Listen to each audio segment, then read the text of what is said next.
എന്റെ പേര് സരിത എന്നാണ്. ഞാൻ തിരുവനന്തപുരത്താണ് പറയുന്നത്. ഇതെന്റെ മോൾ ആര്യലക്ഷ്മി എന്നാണ്. ആര്യലക്ഷ്മി എന്നാണ് പേര്. മോക്ക് കേൾവി കുറവുണ്ട്. 98% കേൾക്കാൻ പറ്റൂല.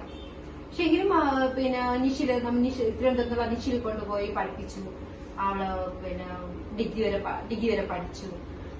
അപ്പൊ അങ്ങനെ ഇരിക്കുകയാണ് അവളെ കൂട്ടുകാരി ന്യൂഷോറിനെ കുറിച്ച് പറഞ്ഞു. അത് കൊല്ലത്താണ്. നമ്മൾ താമസിക്കുന്ന തിരുവനന്തപുരത്ത് ഒരുപാട് ഇതുപോലത്തെ സ്ഥാപനങ്ങളൊക്കെ ഉണ്ട്. പക്ഷെ ഇങ്ങനെ അവളെ കൂട്ടുകാരി പറഞ്ഞപ്പോഴത്തേക്ക് കൊല്ലത്താണെന്ന് നോക്കിയില്ല. ന്യൂഷോറിലോട്ട് വിളിച്ചു. മാഡത്തിനെ വിളിച്ചു സംസാരിച്ചു.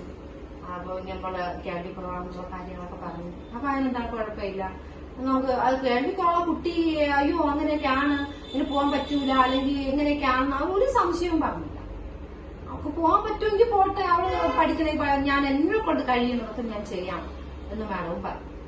അപ്പൊ അതൊരു സപ്പോർട്ടായി എനിക്ക്. അപ്പൊ കേട്ടോടത്ത മോളെ അങ്ങനെയൊക്കെ ഒരു മാഡം പ്രസിക മാഡം പറഞ്ഞപ്പോ എനിക്കും ആ ഒരു സന്തോഷമായി.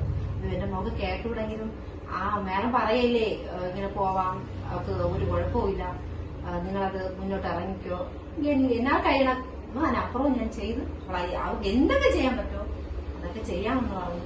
അപ്പൊ അതില് ന്യൂഷോറിൽ മാഡം പറഞ്ഞതായിട്ട് ഞാൻ മുന്നോട്ട് ഇറങ്ങി. മാഡം ഓരോന്ന് പറഞ്ഞാല് പറഞ്ഞു എല്ലാം എന്താ ചെയ്യാനുള്ള കാര്യങ്ങളെല്ലാം എനിക്ക് പറഞ്ഞ് മനസ്സിലാക്കി. അപ്പൊ ഞാനും മോളുമായിട്ടൊക്കെ പോയി കാര്യങ്ങളെല്ലാം എന്തൊക്കെ സബ്മിറ്റ് ചെയ്യാനുണ്ടോ അതൊക്കെ ശരിയായി. ഇപ്പൊ വിസ വന്നു, അടുത്ത ആഴ്ച പോവാൻ റെഡി ആക്കിയിട്ടുണ്ട്. അത് വളരെ സന്തോഷമുണ്ട്. മോക്ക് പോകാൻ പറ്റുമെന്ന് വിചാരിച്ചില്ല. എന്ന് വെച്ചാൽ ഇങ്ങനെ ഒരു കേൾവിക്കുറവുള്ള കുട്ടി ആയതുകൊണ്ട്.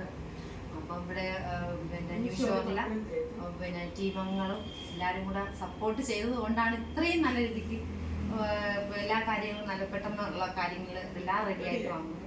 അതിന് എല്ലാവരോടും നന്ദി പറയുന്നുണ്ട്. പിന്നെ അവരുടെ കൂടുതൽ സ്നേഹം, മനസ്സിൽ നിറഞ്ഞ സ്നേഹമുണ്ട് എനിക്ക്. എന്ന് വെച്ചാൽ എന്റെ മോക്ക് പോകാൻ പറ്റുമെന്ന് ഒട്ടും പ്രതീക്ഷിച്ചില്ല. വലിയ ആഗ്രഹമായിരുന്നു പോകണം. അവൾക്കും ഉണ്ടായിരുന്നു ആഗ്രഹം, എനിക്കും അതുപോലെ മോളെ ഒരാഗ്രഹമല്ലേ. അവൾക്ക് ഇപ്പൊ കേൾവി കുറവുകൊണ്ട് പോകാൻ പറ്റൂ ഇല്ലെന്നൊക്കെ ഡൗട്ട് ഉണ്ടായിരുന്നു. അതിനെല്ലാം സഹായിച്ച എല്ലാവർക്കും ന്യൂഷോറിലെ എല്ലാ സ്റ്റാഫുകൾക്കും എന്റെയും ആലക്ഷ്മിയുടെയും നന്ദി.